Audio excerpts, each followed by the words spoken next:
નમસ્કાર મિત્રો, આજે આપણે ધોરણ 10ના ગુજરાતી વિષયના પાઠ નંબર 2 રેસનો ઘોડો સ્વાધ્યાયનું સંપૂર્ણ સોલ્યુશન જોઈશું।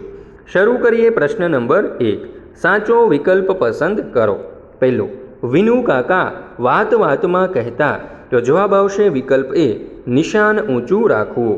બીજું, અંકિતના માતા પિતાનું સ્વપ્ન હતું, જવાબ તે ઉમદા માણસ બને। પ્રશ્ન નંબર 2, એક વાક્યમાં ઉત્તર લખો। પહેલું, અમેરિકામાં રહેતા ડૉક્ટર સૌરભ પાસે કોના માટે સમય નથી? ઉત્તર, અમેરિકામાં રહેતા ડૉક્ટર સૌરભ પાસે પોતાના માતા પિતા માટે સમય નથી। બીજો સવાલ, અંકિતને પરીક્ષામાં ઉત્તીર્ણ થવાની ખુશીમાં કયા પુસ્તકો ભેટમાં મળ્યા હતા? ઉત્તર, અંકિતને પરીક્ષામાં ઉત્તીર્ણ થવાની ખુશીમાં રામાયણ, મહાભારતની બાળકથાઓના પુસ્તકો ભેટમાં મળ્યા હતા। ત્યાર પછી જોઈએ પ્રશ્ન નંબર 3। નીચેના પ્રશ્નોના 2-3 વાક્યમાં ઉત્તર આપો। જોઈએ પહેલો સવાલ, બેટા ચાલ, બહુ મોડું થઈ ગયું। વિનુ કાકાના આ વાક્યનો ગૂઢાર્થ સમજાવો। ઉત્તર, બેટા ચાલ, બહુ મોડું થઈ ગયું।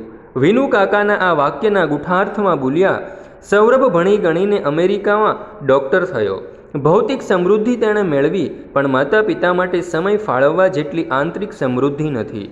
સૌરભને ઉમદા માણસ બનાવવામાં અને સંસ્કાર આપવામાં મોડું થઈ ગયું, તેથી ઊંડા દુઃખ સાથે તેમણે આમ કહ્યું। ત્યાર પછી જોઈએ બીજો સવાલ, હવે અમેરિકા ક્યારે જશો? પ્રશ્નના ઉત્તરમાં વિનુ કાકાની પ્રતિક્રિયા તમારા શબ્દમાં વર્ણવો। ઉત્તર, હવે અમેરિકા ક્યારે જશો?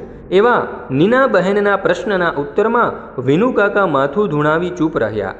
એમની આંખને ખૂણે બાજેલું નાનું આંસુ આથમતા સૂરજના કિરણમાં ચમકી ઉઠ્યું। હવે એમના પુત્ર સૌરભને એમના માટે સમય ન હતો। ત્યાર પછી જોઈએ પ્રશ્ન નંબર 4। 7-8 લીટીમાં ઉત્તર આપો। પહેલો સવાલ, રેસનો ઘોડો વાર્તાને આધારે બાળકના ઘડતરમાં અડચણરૂપ બનતા પરિબળોની ચર્ચા કરો। ઉત્તર, રેસનો ઘોડો વાર્તામાં સંજય નીના બહેનના પુત્ર અંકિત તેમજ વિનુ કાકા મંજુ કાકીના પુત્ર સૌરવના શિક્ષણ ઘડતરની વાત લેખકે સરસ કથા ગૂંથણી દ્વારા સ્ફુટ કરી આપી છે। વિનુ કાકા પોતાના પુત્ર સૌરવની સાથે અંકિતને પણ રેસના ઘોડાની જેમ શિક્ષણની સ્પર્ધાત્મક રેસમાં જોતરે છે। ખુદ મંજુ કાકીને પણ અંદેશો છે કે એમના પતિની આક્રમકતા સૌરભના વ્યક્તિત્વને કુંઠિત કરી નાખશે।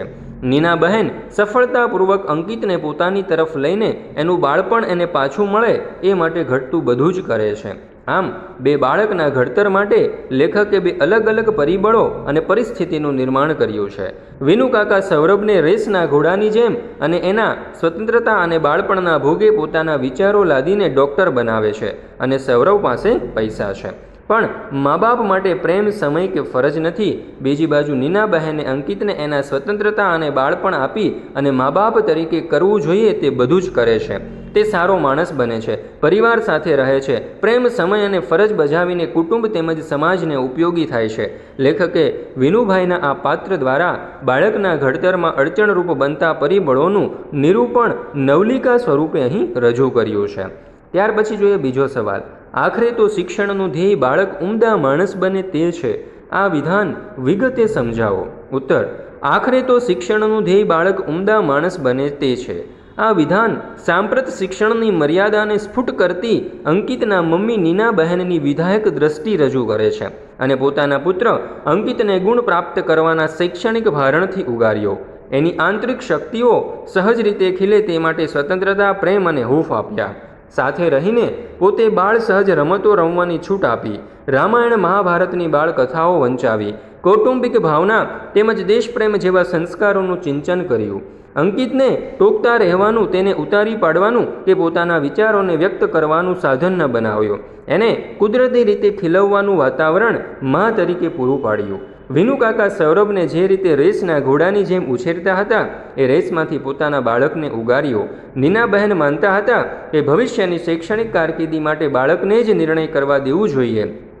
બાળક સંસ્કારી અને ઉમદા માણસ બને એ જ શિક્ષણનું ધ્યેય હોવું જોઈએ। નીના બહેનનું એ સ્વપ્ન અંકિતે પુરવાર કર્યું।